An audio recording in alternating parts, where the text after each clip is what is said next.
you build a relationship with that place, which is different to other relationships that you have with it. It takes you closer to, I imagine it takes you closer, a little bit closer to what a farmer would feel. I mean, it's only the tiniest little glimpse of that, but it's more like that, you know. I like to go hunting, and I get quite excited about finding something new, and I like going into different, but I'm not a routine person. I don't like routine. I like an adventure. I love a routine. I love to go to the same place and see different things. You know, that whole thing about if you go to the same place, you see the changes, you see things. One of the exciting things about counting insects in Caithness is that there are just not enough people to do it, so we have no idea. You're breaking new ground all the time, aren't you? Nobody knows what these small blues do, or really we're surprised every year, aren't we, by things that happen, you know, when we see the first ones and the word goes out and it's like, oh my God, it's only the 6th of May, you know, what's going on? Yes. And trying to see how you know, they're just starting, that's the peak and then they're dropping off. All of that's absolutely fascinating. And you meet some very nice people as well. Not just me, it was obviously clearly very nice. Yes. That was one of the really good days, I think, because there was 2 young ones came along. Yeah. We had 2 people who were under 80. I thought it was pretty good.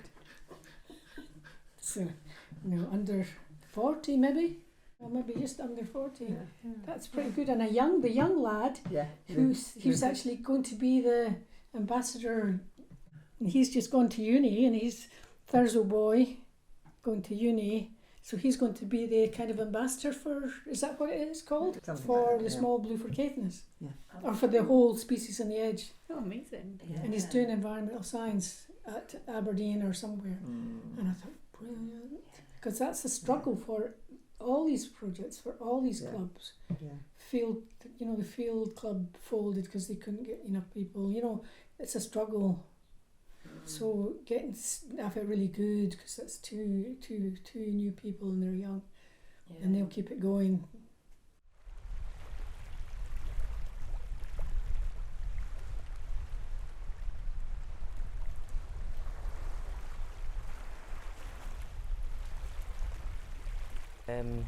When I can't even remember how Species in the Edge came in. I think I seen something and says, "Is it okay if you come and do a talk or something like that?" And they did, and it just went from there. So now I'm an official volunteer.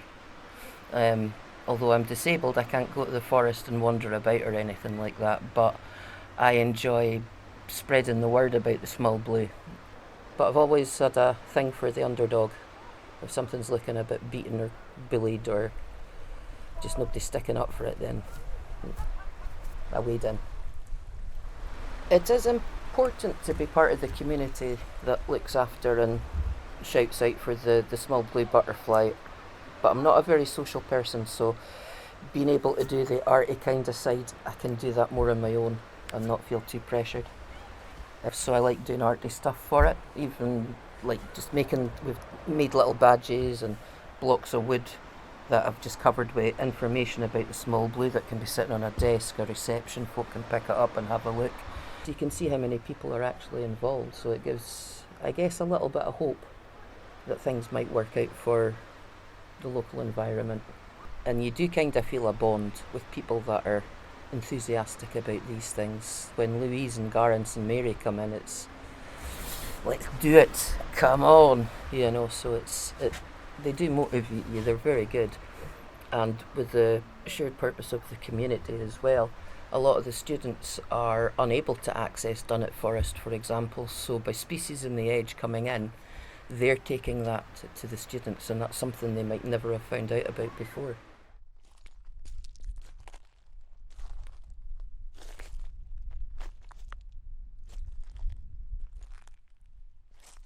Well, that's what I call it, natural history, or other people call it environment nowadays. It's something I've always done from a young child. The reason they chose that spot is because I had planted kidney vetch in that area 30 more years ago, and a small number of the kidney vetch was still growing. I had done my own little scheme by the side of my transect of removing the grass, shall we say, and the sphagnum moss, which was killing the kidney vetch. I'd dug that, thrown it away in a small square. Actually, you can actually still see it. There's 4 posts marking 2 of them. Turned the soil over, and then planted kidney vetch, and allowed the plants, other things, grasses, to grow back. I just did it that. But there's not many small blues on it now because it's going back to natural system. The same thing will happen with these 2 heaps of sand. Unless it's looked after, it will revert, the sand will spread out, it'll level itself off. I am a member of so many different things.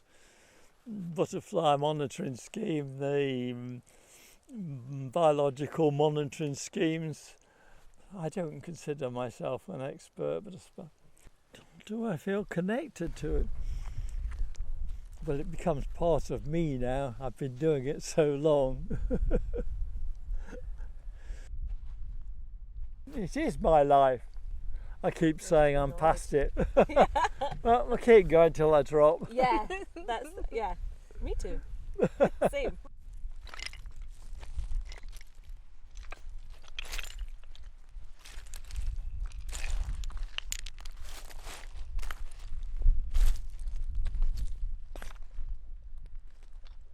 The first time I saw small blues on the bank was actually this summer. I've never actually seen them on the bank before. And I sort of just sat there for half an hour just staring at them, just sort of gobsmacked. It was like, what, really? It's like, really? Like, yeah. And whenever you sit still as well, I tend to find sometimes they come to you. They sort of just like flutter around you, like you chase them and they sort of don't like it, but you just sit there amongst it all and they sort of just land next to you and things. Yeah. I've spent all my childhood in nature. There's a lot of sort of older people who are teaching me things, and I'm still learning lots of different things. And like I say, before I even started doing this, I was just like stressed to even think that I was just counting plants, and then now everybody's, people teach you along the way, they help you along the way, it's just, that's the thing I'm learning now. But it's nice to also think that the small amount I've already learned I can pass on to people.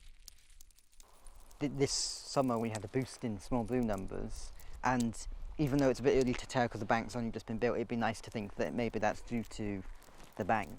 It might be nice to think that that's why it's helped, that the bank has helped boost their numbers. So it's just progress, it takes a long time. But yeah, I don't want any species to become rare in the first place. It's better to prevent than have to maintain things, but to be able to think that we're bringing them back from the brink is it's satisfying. At the start of this, I was just like asked if I wanted to do it, and I said, yeah, I'll do. I don't know what I'm doing, but I'll do it. And then now it's nice to, be able to be part of that group of people, and actually, because I have learnt things, I can actually input things. I can make suggestions. I can say, oh, let's do this. Yes, the butterfly bank is doing well, isn't? I can actually, I can be helpful now because I've actually learnt things, which is thanks to all the people that have taught it to me. So.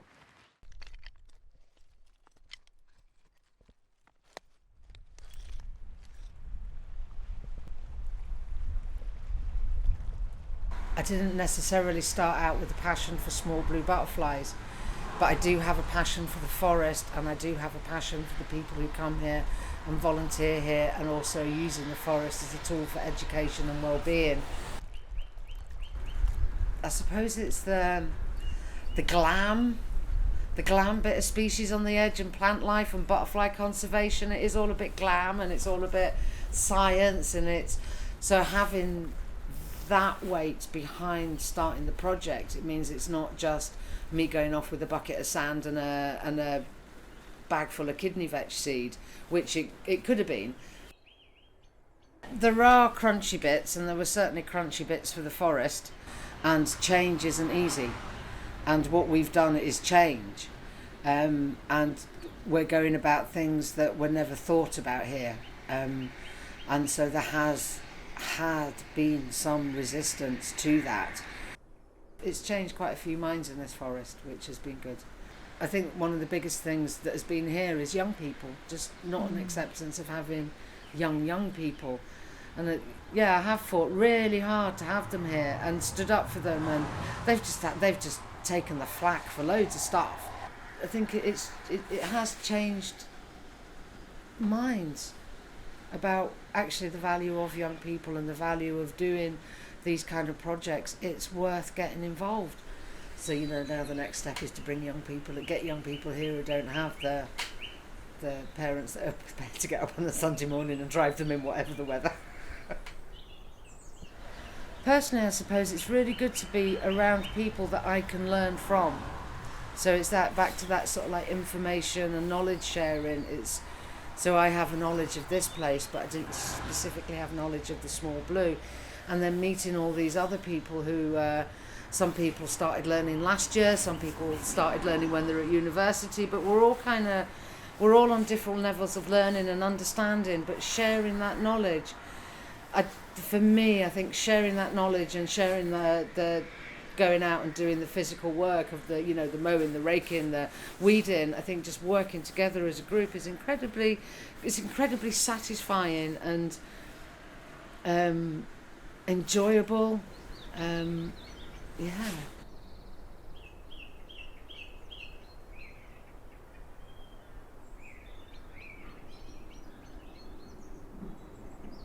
The Canisby School in particular, they were, quite a lot of them were saying, Granny's got the grannies are the gardeners. Yeah.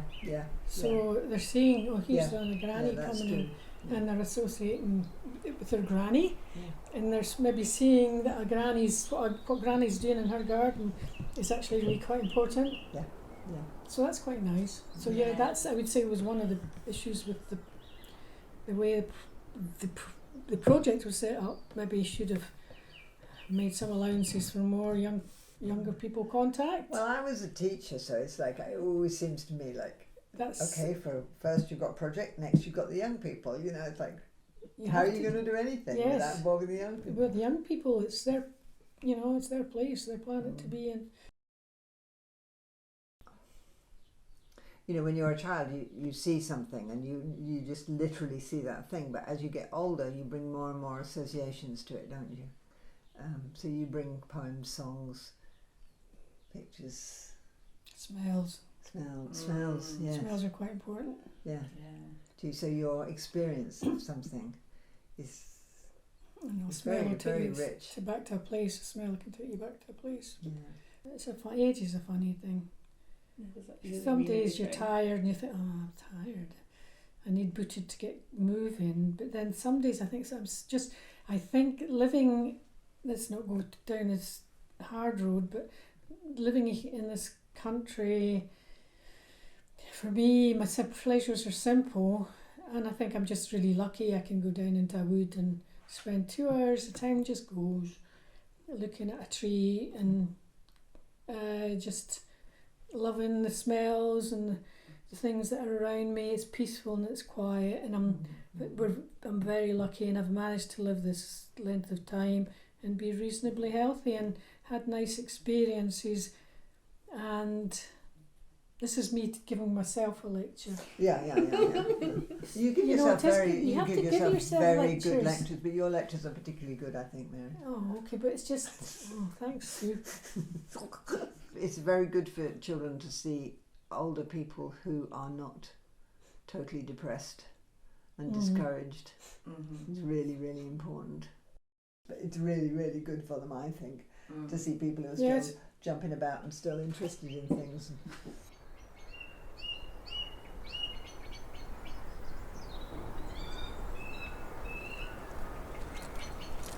Any opportunity, I'll say, have you heard about the Small Blues? The Small Blue isn't bothered about people walking past it. The Small Blue don't seem to be bothered. I can walk through the Small Blue and they flutter away and then flutter back. When you lose a species, you lose any knowledge of its existence. I suppose in a way it sort of like feeds the soul because you're doing something good.